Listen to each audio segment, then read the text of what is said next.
ನಮಸ್ಕಾರ. ಸ್ಟಾಕ್ ಮಾರ್ಕೆಟಲ್ಲಿ ಟ್ರೇಡ್ ಮಾಡೋದಕ್ಕೆ ಸುಮಾರು ಜನ ಇವತ್ತಿನ ದಿವಸ ಇಂಟ್ರೆಸ್ಟ್ ತೋರಿಸ್ತಾರೆ. ಬಟ್ ಸುಮಾರು ಜನ ಸುಮಾರು ಥರ ವಿಷಯಗಳನ್ನ ತಿಳ್ಕೊಳ್ತಾರೆ. ಮಾರ್ಕೆಟ್ನ ಅನಲೈಸ್ ಮಾಡೋದು ಹೇಗೆ, ಸ್ಟ್ರಾಟಜಿಗಳೇನು, ಅದು ಇದು ಅಂತ ಸುಮಾರು ವಿಷಯಗಳು. ನ್ಯೂಸ್ ಎಲ್ಲಿ ಹೋಗಿ ನೋಡೋದು, ಯಾವ ನ್ಯೂಸ್ ಬಂದರೆ ಏನಾಗ್ಬೋದು, ಪಾಸಿಟಿವ್ ನ್ಯೂಸ್ ಬಂದರೆ ಯಾವ ಥರ, ನೆಗೆಟಿವ್ ನ್ಯೂಸ್. ಅಂದರೆ ಈ ಫೀಲ್ಡಲ್ಲಿ ಮಾತ್ರ ನಾನು ಒಂದು ವಿಷಯ ಹೇಳ್ತೀನಿ, ನೆವರ್ ಎಂಡಿಂಗ್ ಪ್ರಾಸೆಸ್ ಇದು. ಓಕೆ, ಕಲಿತಾ ಇರಬೇಕು ಅಂತ ಹೇಳಿದ್ರೆ ಕಲಿತಾ ಇರೋದಕ್ಕೆ ಸುಮಾರು ಥರದ್ದು materials. Okay, never ending process.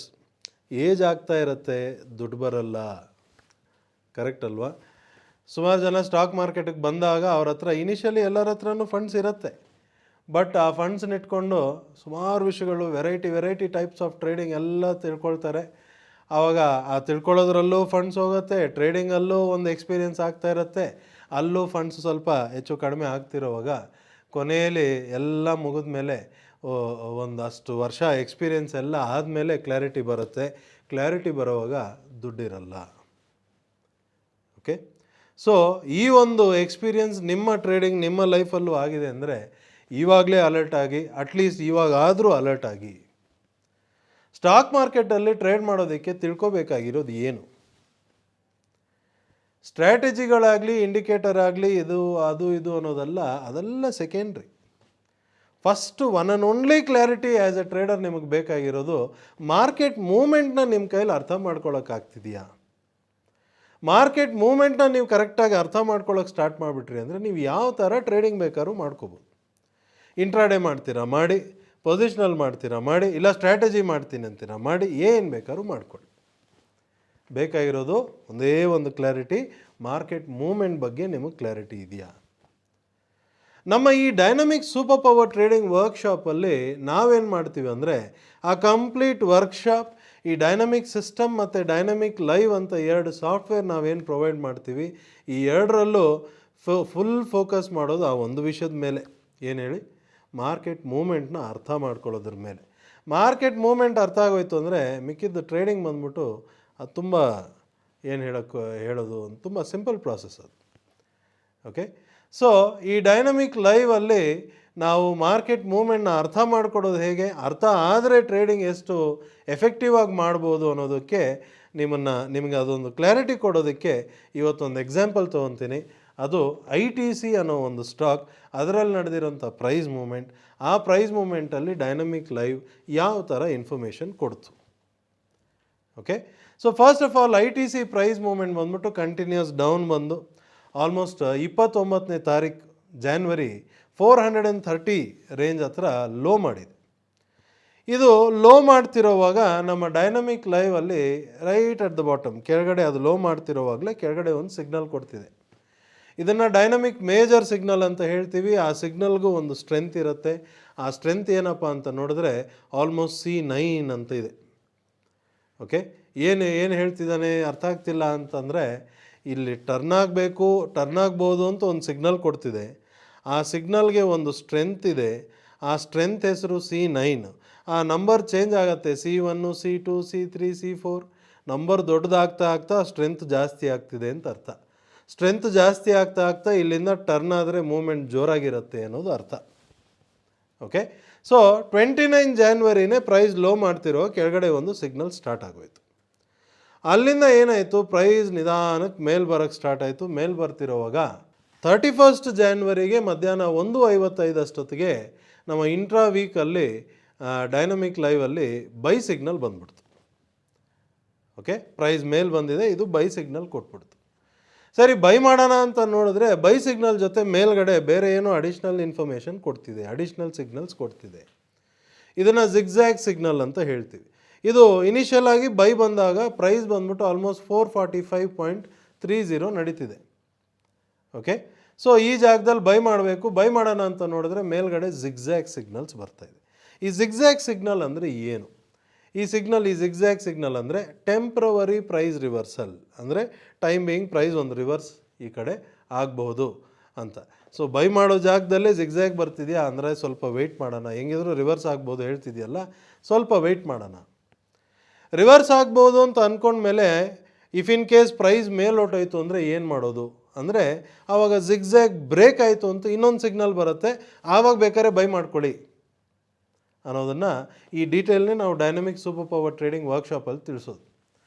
ಸರಿ, ಮೇಲೋಯ್ತು ಅಂದರೆ ಬ್ರೇಕ್ ಆಗಲಿ ಆವಾಗ ಬೈ ಮಾಡೋಣ, ಅಥವಾ ಡೌನ್ ಬರುತ್ತಾ, ಡೌನ್ ಬಂದಾಗ ಎಲ್ಲಾದರೂ ಬೈಯಿಂಗ್ ಆಪರ್ಚುನಿಟಿ ಸಿಕ್ಕಿದ್ರೆ ಬೈ ಮಾಡೋಣ. ಏನಕ್ಕೆ ನಾನು ಬೈಯಿಂಗ್ ಆಪರ್ಚುನಿಟಿ ಮೇಲೆ ಫೋಕಸ್ ಮಾಡ್ತಿದ್ದೀನಿ ಅಂದರೆ, ಕೆಳಗಡೆ ಇರೋಂಥ ಸಿಗ್ನಲ್, ಡೈನಮಿಕ್ ಮೇಜರ್ ಸಿಗ್ನಲ್ ಇದೆಯಲ್ಲ, ಅದು ತುಂಬ ಸ್ಟ್ರಾಂಗ್ ಇದೆ.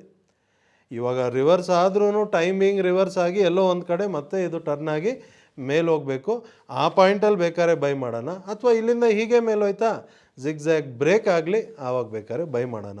ಈ ಎರಡು ಆಪ್ಷನ್ ತಲೆಯಲ್ಲಿ ಇಟ್ಕೊಂಡು ಇದನ್ನು ಬರೆದಿಟ್ಕೊಂಡು ಕೂತಿರ್ತೀವಿ. ನಮ್ಮ ಡೈನಮಿಕ್ ಮೆಂಬರ್ಸ್ ಟ್ರೇಡ್ ಮಾಡೋದು ಈ ಥರ. ಓಕೆ, ಮೇಲೋದ್ರೆ ಇದು ಬ್ರೇಕ್ ಆಗಲಿ ಬೈ ಮಾಡೋಣ, ಕೆಳಗೆ ಬಂದರೆ ಇನ್ನೊಂದು ಟರ್ನಿಂಗ್ ಪಾಯಿಂಟ್ಗೆ ಇನ್ನೊಂದು ಸಿಗ್ನಲ್ ಕೊಡುತ್ತೆ ಟರ್ನ್ ಆಗುತ್ತೆ ಅಂತ, ಆ ಜಾಗದಲ್ಲಿ ಬೈ ಮಾಡೋಣ, 2 ಪಾಯಿಂಟ್ ಬರೆದಿಟ್ಕೊಂಡು ಕೂತ್ಕೊಳ್ಳೋದು ಅಷ್ಟೇ. ಸೊ ವೆಯ್ಟ್ ಮಾಡ್ತಿರೋವಾಗ ನೋಡಿದ್ರೆ ಪ್ರೈಸ್ ಏನೋ ಇನ್ನೂ ಮೇಲೆ ಹೋಗ್ತಿದೆ, ಹೋಗ್ತಾ 452 ತನಕ ಹೈ ಮಾಡಿಬಿಡ್ತು. ಬಟ್ 452 ಹೈ ಮಾಡಿದ್ರು ಮತ್ತೆ ಇನ್ನೊಂದು ಜಿಗ್ಜ್ಯಾಗ್ ಸಿಗ್ನಲ್ ಬರ್ತಾ ಇದೆಯೇ ವಿನಃ ಅದು ಬೈ ಮಾಡು ಅಂತ ನಮಗೆ ಜಾಗ ಬಿಡ್ತಾನೆ ಇಲ್ಲ. ಸರಿ, ಅದು ಬಿಡ್ತಾ ಇಲ್ಲ ಅಂದರೆ ನಾವು ಸುಮ್ಮನೆ ಹೋಗಿ ಕೈ ಇಡಲ್ಲ. ಓಕೆ, ಎನಿಹೌ ಇದು ಎನಿ ಟೈಮ್ ಟರ್ನ್ ಆಗ್ಬೋದು ಅಂತ ಅದು ಹೇಳ್ತಿದೆ, ಯಾಕೆ ಸುಮ್ಮನೆ ಟೆನ್ಷನ್ ತೊಗೊಳ್ಳೋದು, ಕ್ಲಿಯರ್ ಟ್ರೇಡ್ ಆಪರ್ಚುನಿಟಿ ಬರಲಿ ಆವಾಗ ಮಾಡೋಣ, ಏನು ಅರ್ಜೆನ್ಸಿ ಇಲ್ಲ. ಸ್ವಲ್ಪ ಜನ ಈ ಮೊಮೆಂಟಲ್ಲೇ ಅವ್ರಿಗೆ ಪೇಷನ್ಸ್ ಕಳ್ಕೊಂಡ್ಬಿಡ್ತಾರೆ, ಏನಾದರೂ ಒಂದು ಹೆಚ್ಚು ಕಡಿಮೆ ಟ್ರೇಡ್ ಮಾಡಿಬಿಡ್ತಾರೆ. ಓಕೆ, ಇದು ಬೈ ಸಿಗ್ನಲ್ ಬಂದಿದೆ, ಬೈ ಮಾಡಬೇಡ ಅಂತ ಇವ್ರು ಹೇಳ್ತಿದ್ದಾರೆ, ಅದೇನೋ ಮೇಲೆ ಹೋಗ್ತಾ ಇದೆ, ನೋಡ್ತಾ ಇದ್ರೆ ಆಗಲ್ಲ, ಒಂದು ಮಾಡಿಬಿಡೋಣ ನೋಡೋಣ ಆಮೇಲೆ ಅಂದರೆ, ಇದು ನಿಮ್ಮ ಅಸಂಪ್ಷನ್, ನಿಮ್ಮ ಒಂದು ಅರ್ಜೆನ್ಸಿಲಿ ಮಾಡೋಂಥ ಟ್ರೇಡಿಂಗ್.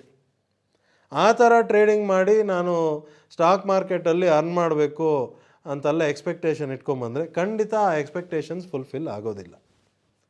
ಓಕೆ, ಸೊ ಬಟ್ ನಮ್ಮ dynamic members, dynamic super power trading workshop attend ಮಾಡಿರೋರು ಈ ಥರ ಕೆಲಸ ಮಾಡೋಲ್ಲ, ಯಾಕಂದರೆ ಟ್ರೈನಿಂಗಲ್ಲಿ ನಾವು ಅದನ್ನೇ ಅವ್ರಿಗೆ ತಿಳಿಸಿರ್ತೀವಿ.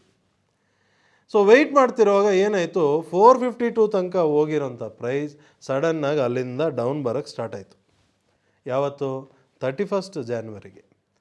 ಡೌನ್ ಬರ್ತಿರೋವಾಗ ಕೆಳಗಡೆ ಒಂದು ಸಿಗ್ನಲ್ ಸ್ಟಾರ್ಟ್ ಆಯಿತು, ಮತ್ತು ಇನ್ನೊಂದು ಜಿಗ್ಜ್ಯಾಗ್ ಸಿಗ್ನಲ್ ಸ್ಟಾರ್ಟ್ ಆಯಿತು ID3 ಅಲ್ಲಿ. ಸೊ ಈ ಸಿಗ್ನಲ್ ಬರ್ತಾನೆ ಇಲ್ಲಿ ಕ್ಲಾರಿಟಿ ಸಿಕ್ಬಿಡ್ತು, ಓಕೆ ಇಲ್ಲಿಂದ ಟರ್ನ್ ಆಗೋಕ್ಕೆ ರೆಡಿ ಆಗೋತ್ತು ಪ್ರೈಸು, ಇವಾಗ ಬೇಕಾದ್ರೆ ನಾವು ಬೈ ಮಾಡೋಣ. ಸೊ ಪ್ರೈಸ್ ಡೌನ್ ಬಂದು ಈ ಜಿಗ್ಜ್ಯಾಗ್ ಸಿಗ್ನಲ್ ಬರೋವಾಗ ಇದು ಬಂದ್ಬಿಟ್ಟು ಆಲ್ರೆಡಿ 1 ಫೆಬ್ರವರಿ ಬೆಳಗ್ಗೆ 10:00 ಸಿಗ್ನಲ್ ಕೊಡ್ತಿದೆ. ಸರಿ ಅಂತ ನಾವು ನಾರ್ಮಲಿ ಏನು ಮಾಡ್ತೀವಿ, ಇಲ್ಲಿ ಬೈ ಮಾಡಿಬಿಡ್ತೀವಿ. ಬೈ ಮಾಡೋಣ ಅನ್ನೋವಾಗ ಆಲ್ಮೋಸ್ಟ್ 445.65 ಮತ್ತೆ ಅದೇ ರೇಟಿಗೆ ಸಿಗ್ತಾ ಇದೆ. ಬಟ್ ಇಲ್ಲಿ ಕ್ಲಾರಿಟಿ ಇದೆಯಲ್ಲ ಬೈ ಮಾಡೋದಕ್ಕೆ, ಅಲ್ಲಿ ಫಸ್ಟ್ ಬೈ ಬಂದಾಗ ಬೈ ಮಾಡೋಣ ಅಂದರೆ ಕ್ಲಾರಿಟಿ ಇರಲಿಲ್ಲ, ಇವಾಗ ಕ್ಲಾರಿಟಿ ಇದೆ. ಸರಿ ಅಂತ ಬೈ ಮಾಡಿದ್ರೆ ಅಲ್ಲಿಂದ ನಾನು ಹೇಳ್ತಿರೋದು ಕ್ಯಾಶ್ ಸೆಗ್ಮೆಂಟ್ ಪ್ರೈಸ್. ಇದೇ ಟೈಮಲ್ಲಿ ನೀವು ಫ್ಯೂಚರ್ಸಲ್ಲಿ ಬೇಕಾದ್ರೆ ಟ್ರೇಡ್ ಮಾಡಿ, ಬೇಕಾದ್ರೆ ಆಪ್ಷನ್ಸಲ್ಲಿ ಬೇಕಾದ್ರೆ ಮಾಡ್ಕೊಳ್ಳಿ. ಆ ಟೈಮ್ಗೆ ಏನು ರೇಟ್ ಇದೆಯೋ ಆ ರೇಟಲ್ಲಿ ಫ್ಯೂಚರ್ಸಲ್ಲಿ ಬೈ ಮಾಡಬೇಕು, ಕರೆಕ್ಟ್ ಅಲ್ವಾ? ಸರಿ, ಬೈ ಮಾಡೋಣ ಅಂತ ಬೈ ಮಾಡಿದ್ರೆ ಅಲ್ಲಿಂದ ಏನಾಗುತ್ತೆ, ಪ್ರೈಸ್ ಇನ್ನೂ ಫರ್ದರ್ ಡೌನ್ ಬರುತ್ತೆ. ಡೌನ್ ಬರ್ತಿರೋವಾಗ ID3 ಸ್ಪೀಡ್ ಸಿಗ್ನಲ್ ಸೆಲ್ಲು ಕೊಟ್ಬಿಡ್ತು. ಸೆಲ್ ಕೊಟ್ಟ ಟೈಮ್ಗೆ ಪ್ರೈಸ್ ಆಲ್ರೆಡಿ 439 ಚೇಂಜ್ ಲೋ ಮಾಡಿಬಿಟ್ಟಿದೆ, 439.55. ಓಕೆ, ಬೈ ಮಾಡಿ ಒಂದು 1.5 ಅವರ್ ಟೈಮಲ್ಲೇ ಅದು ತಿರ್ಗಾ ನ್ಯೂ ಲೋ, ಅಂದರೆ ₹5 ಡೌನ್ ಬಂದುಬಿಡ್ತಲ್ಲ ಎಂಟ್ರಿ ತೊಗೊಂಡು.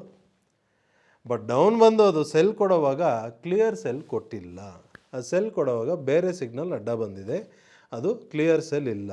ಕ್ಲಿಯರ್ ಸೆಲ್ ಇಲ್ಲದೆ ಇರೋವಾಗ ನಾವೇನು ಮಾಡ್ತೀವಿ, ಶಾರ್ಟ್ ಪೊಸಿಷನ್ ತೊಗೊಳ್ಳಲ್ಲ.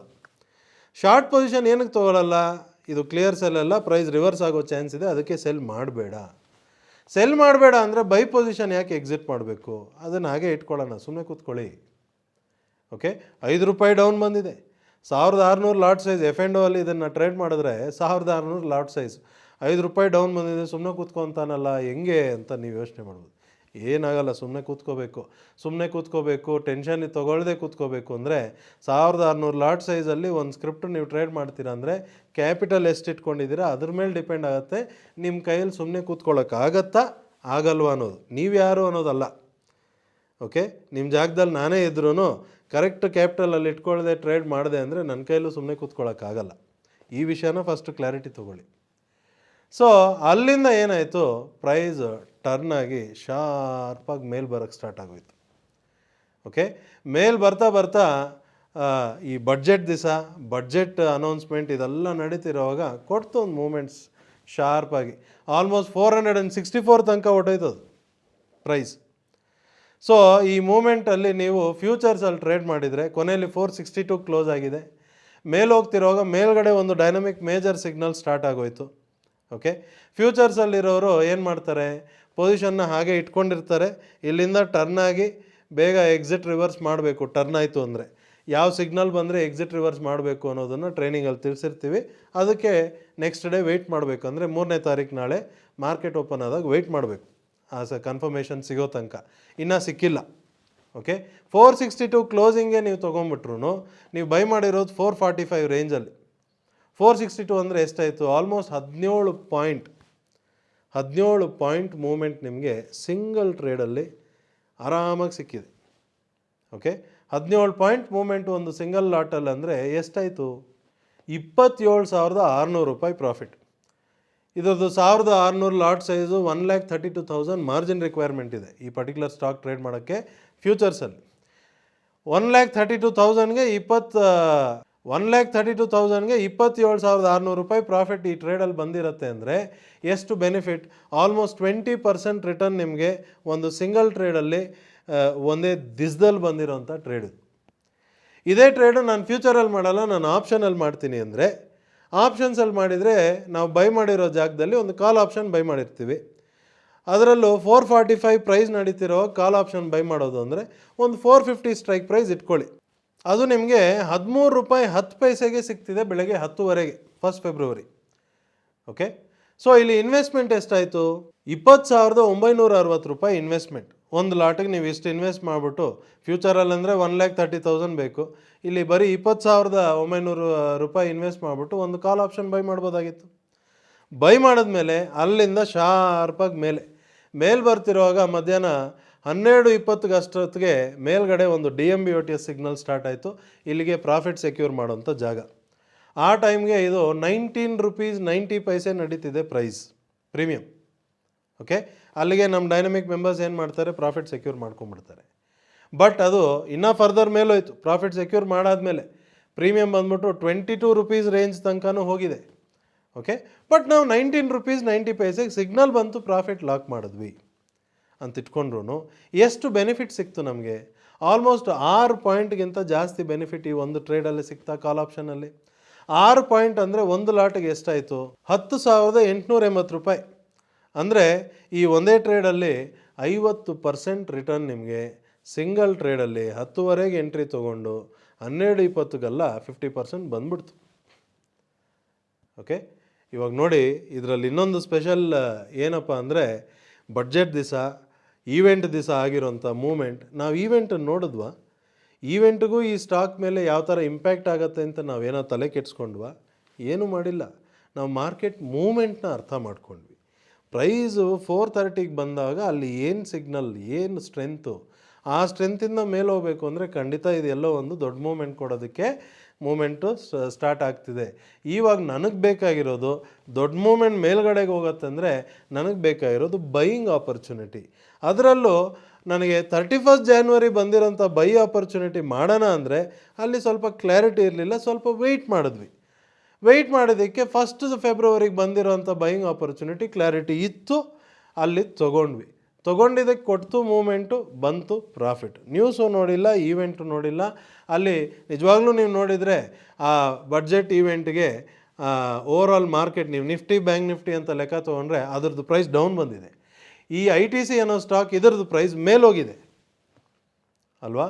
ಈ ಥರ ವಿಚಿತ್ರ ಮಾರ್ಕೆಟ್ ಸಿಚುವೇಷನಲ್ಲೂ ಯಾವುದೇ ಥರದ್ದು ಕನ್ಫ್ಯೂಷನ್ ಇಲ್ಲದೆ, ತಲೆ ಕೆಡಿಸ್ಕೊಳ್ದೆ ಆ ಸಿಸ್ಟಮ್ ಏನು ಹೇಳ್ತು, ಸುಮ್ಮನೆ ಅದನ್ನು ಫಾಲೋ ಮಾಡಿದ್ದಕ್ಕೆ ಬಂದಿರೋಂಥ ಬೆನಿಫಿಟ್. ಓಕೆ, ಈ ಬೆನಿಫಿಟ್ ಅಷ್ಟು ಈಸಿಯಾಗಿ ಬರಲಿಲ್ಲ. ಈ ಬೆನಿಫಿಟ್ ಈಸಿಯಾಗಿ ಬರ್ಸ್ಕೊಳ್ಳೋದಕ್ಕೆ ಡೈನಮಿಕ್ ಮೆಂಬರ್ಸ್ ಆಗಲಿ, ನೀವು ಡೈನಮಿಕ್ ಮೆಂಬರ್ ಆಗಬೇಕು ಫ್ಯೂಚರಲ್ಲಿ ಅಂತ ಅಂದ್ಕೊಂಡಿದ್ರೆ ನೀವು ತಿಳ್ಕೊಬೇಕಾಗಿರೋದೇನು, ಮಾರ್ಕೆಟ್ ಮೂಮೆಂಟ್ನ ಅರ್ಥ ಮಾಡ್ಕೊಳ್ಳಿ. ಎಲ್ಲಿಂದ ಬಂತು, ಎಲ್ಲಿಂದ ಟರ್ನ್ ಆಗ್ತಿದೆ, ಈ ಸ್ಟ್ರೆಂತ್ ಏನು, ಅಂದರೆ ನೆಕ್ಸ್ಟು ಮೇಜರ್ ಮೂಮೆಂಟಾ ಅಥವಾ ವಾಪಸ್ ಡೌನೇ ಹೋಗುತ್ತಾ ಅನ್ನೋ ಕ್ಲಾರಿಟಿ ನಮಗೆ ಇನಿಷಿಯಲಿ ಇದ್ಬಿಡ್ತು ಅಂದರೆ ಟ್ರೇಡ್ ಯಾವ ಡೈರೆಕ್ಷನಲ್ಲಿ ತೊಗೋಬೇಕು, ಯಾವ ಕಡೆ ಟ್ರೇಡ್ ತೊಗೋಬೇಕು ಅನ್ನೋ ಕ್ಲಾರಿಟಿ ಮೊದಲೇ ಬಂದ್ಬಿಡುತ್ತೆ. ಅದಾದಮೇಲೆ ಸಿಗ್ನಲ್ ಬಂದಾಗ ಟ್ರೇಡ್ ಮಾಡಿ, ಅಷ್ಟೇ ಕೆಲಸ. ಅನಲೈಸ್ ಮಾಡೋವಂಥದ್ದು ಏನೂ ಇಲ್ಲ, ಕರೆಕ್ಟ್ ಅಲ್ವಾ. ಅರ್ಥ ಮಾಡ್ಕೊಳ್ಳೋದು ಮಾರ್ಕೆಟ್ ಮೂಮೆಂಟ್ನ, ಆಮೇಲೆ ಡೈನಮಿಕ್ ಲೈವ್ ಆಗಲಿ ಡೈನಮಿಕ್ ಸಿಸ್ಟಮಲ್ಲಿ ಬರೋಂಥ ಸಿಗ್ನಲ್ಸ್ ಪ್ರಕಾರ ಟ್ರೇಡ್ ಮಾಡ್ಕೊಂಡು ಹೋಗೋದು. ಸಿಂಪಲ್ ಇದೆಯಾ?